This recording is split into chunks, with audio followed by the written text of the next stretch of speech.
Welcome to Big Papa Rob's podcast Story Rewind, The Missing. I'm Big Papa Rob. Each of my stories are about one of the many missing people out there. I rewind the story of a missing person in hopes that someone will hear their story and can share information to help find them. There is always someone who knows something that can help find these missing persons. The person I'm going to tell you about today is Courtney Lynne Townsend.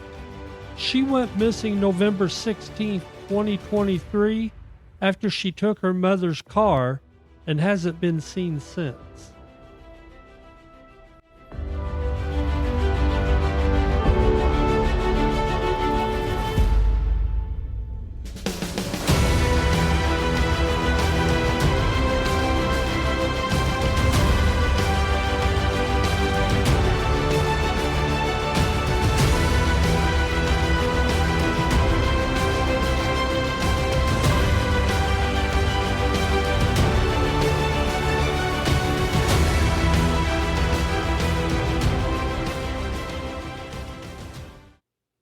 I have my wife Mandy with me again today, co-hosting. Say hi, Mandy.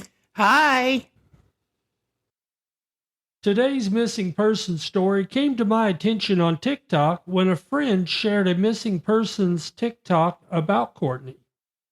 Let's rewind the story to its earliest beginnings. Mandy, why don't you tell us about Courtney?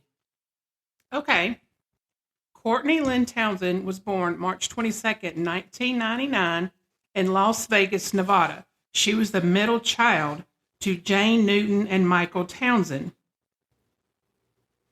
According to her sister, Courtney was really into sports and other extracurricular activities when she was growing up. She also had two children. She had one son and one daughter, and she loved them very much, and they lived with their father. When she was around 15, she moved to St. George, Utah to live with her mother. She is a very social person, and she loved being on her social media accounts, making updates all the time and texting someone. Courtney became a licensed caregiver after high school and was very good at her job. According to a family member, she seems to have had some bad relationships in the past. But her last one was pretty bad. According to Facebook, it looks like Courtney started a relationship with this man in March of 2023. I am purposely leaving this person's name out of my podcast in case he's a person of interest. Okay, so let me see if I'm understanding this. So we're not mentioning this person's name. In case he's a person of interest, has he not been looked into or anything since her disappearance already?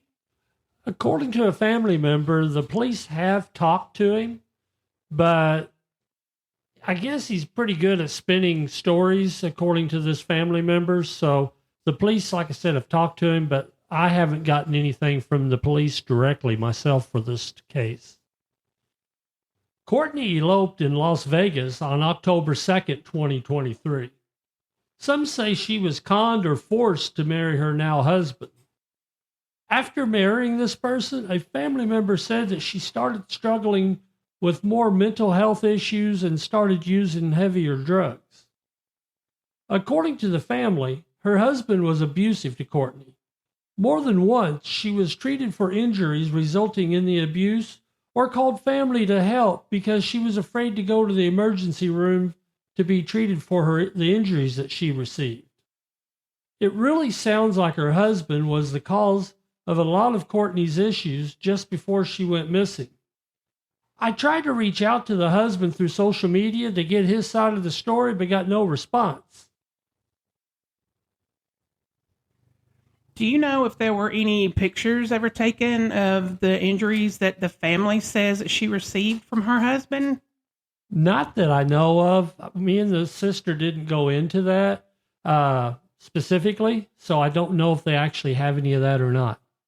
Okay. And she didn't go to the hospital, so apparently there wouldn't be any photos from a professional standpoint either, I don't guess. No, she She was afraid to go to the hospital. Part of it was the fact that it would come up as abuse, and she didn't want to get her husband in trouble, even though they were having issues already. Okay. And even though Courtney had just gotten married in October, by November, her and her husband had separated, and she was living with some friends and trying to stay away from him. It's been reported that Courtney had told some of her friends that if she ever went missing, that it was her husband.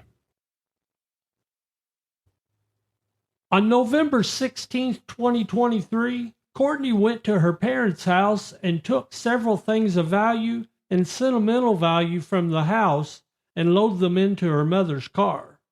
She then took her mother's car, and at some point after taking the car, she was pulled over by the police. But it appears that this was just before the car was reported stolen. A family member said that after she took the car, she went to her husband's house that day. I found a post that contained screenshots of a conversation with her husband in a Facebook post that shows her husband confirming he did see her that day. It seems that he may have been the last person known to see her. Okay, so it appears that every time you turn around that her husband was coming up into all of this with her disappearance, but the police have not started doing anything. They haven't looked into him. They haven't tried to dig deeper. None of that has happened. Not that I'm aware of. I'll be talking about this later, but the police didn't even post this missing persons story onto their Facebook page where they do all their news releases. Yeah. For 2 months. So I'm Wow. not sure what and who they talked to. Now, the family member did say that the police had spoken to him and that this person has been on Facebook in different group things, trying to spin it that he was so nice to her and didn't know why she was the way she was, and even at one point saying he wanted to get the marriage annulled. Oh. Her mother's car was found around November 19th, burned out in Kane County, Utah. It appears that all of Courtney's things and the items taken from her mother's house were also burned up in the car. Unfortunately, there was no trace of Courtney when the car was found, and no one has seen Courtney since. So the last time Courtney was seen was November 16th, which was the last time that her husband said he saw her that day. And that's when she went to her parents' house and all those kinds of things.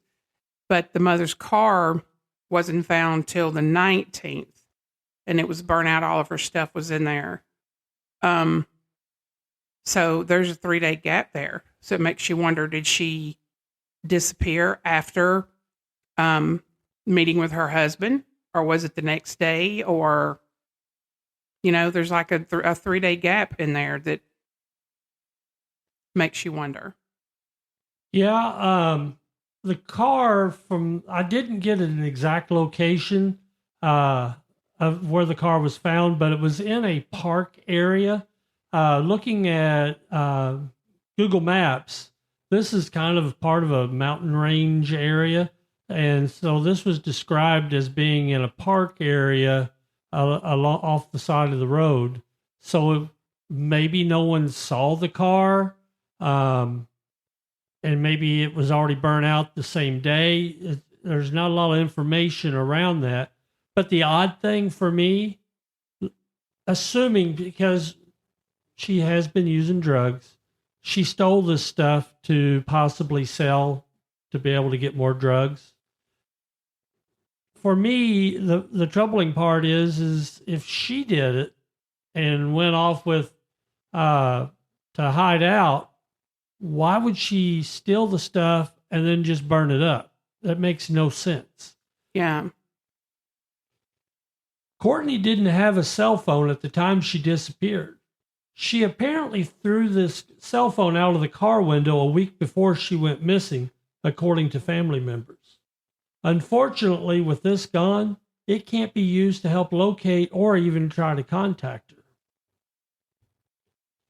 The St. George Police Department didn't release any public information about Courtney being missing until January 8th, 2024. It's strange that it took almost 2 months before they posted anything about Courtney being missing. A quick search of their Facebook page shows that they list other missing persons within days of them being missing. I hope the reason for this is not because Courtney was known to use substances and struggled with mental health issues. I noticed in a lot of the cases that I've reported on that some police departments drag their feet in searching or investigating missing persons. If it is known that they struggle with substance abuse, it doesn't matter if Courtney used drugs or not. She is still someone's daughter, sister, and mother. And she deserves the same attention to her case as anyone else. Maybe even more so because of the circumstances around her. Now, based on information I've read in the comments in the Facebook thread, the husband says she's probably with her druggy friends in Cedar City, Utah. Cedar City is in the same county where the car was found in. I did see that Cedar City Police did a post on their Facebook page about Courtney in February. Yeah, unfortunately, there's not been a lot of media coverage on Courtney's disappearance. The Where is Courtney Facebook page, it's maintained by her sister. They post daily and to all the Facebook groups about missing persons. There's also a GoFundMe that the family established to try and raise money for a private investigator to help them out. And since Courtney's disappearance, her stepfather that she'd been helping to take care of, he passed away December 14th. Her family says, knowing how much Courtney cared for her mom and her stepdad, that she would have come home or reached out to them if she was able to. Her family wishes they had reported the car stolen sooner because they feel like if they had done that, when she was pulled over by the police, she wouldn't be missing now because it would already be in the system as a missing or stolen vehicle. They delayed reporting the car stolen because they said they didn't want to get her into trouble. Now let's talk about Courtney's description when she went missing. Courtney Lynne Townsend was last seen on November 16th of 2023. She was 32 years old at the time that she disappeared. She just had a birthday in March. She has brown hair. She is 4 feet 11 inches tall, weighs 110 pounds, and has blue eyes. Courtney has some tattoos. There are cherries on her chest on the upper side of each breast. She has fire and cross on her right hip. The word independent is on her right rib cage, going from chest to hip. Love on her left wrist and fear on her right wrist, and Dalton on top of her right foot. If you have any information about Courtney's disappearance, please contact the St. George Police Department at 435-627-4300. Case number 23P032456. The Where is Courtney Facebook page posted last week that the family is going to hold a prayer vigil and hand out flyers Saturday, April 13th, 2024. If you're in the Utah area, there's a link in my show notes, or you can find it on my social media where I shared it last week, and I'll probably share it a few more times this coming week. The stories I tell about the missing, I hope arms you with new information about this missing person that might lead to help finding them. Additionally, I hope that you will share the information about this person in hopes that by sharing, it may lead to locating this person. As with almost all missing person cases, there is someone out there that knows something. Please come forward and contact the authorities. Once again, I'm Big Papa Rob, and this was an independent podcast called Story Rewind. The Missing is written and produced by Big Papa Rob. Story editing is done by Mandy. I couldn't have done this without the support of my wonderful wife, Mandy, aka Big Mama. For a donation to help me cover my operating costs, you can buy me a cup of coffee. You can find the link in the show notes or on my social media pages. Your support would be greatly appreciated. I would appreciate a 5-star rating if you listen to my podcast through Apple Podcasts. And finally, if you have a story idea, please contact me through my social media. A link to my social media accounts is listed in the show notes. I would love to hear from you. Today's music was The Shield by Hot Dope from Pixabay.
This was a Big Papa Rob Podcast 2024. See the show notes for links to the reference material used in this podcast.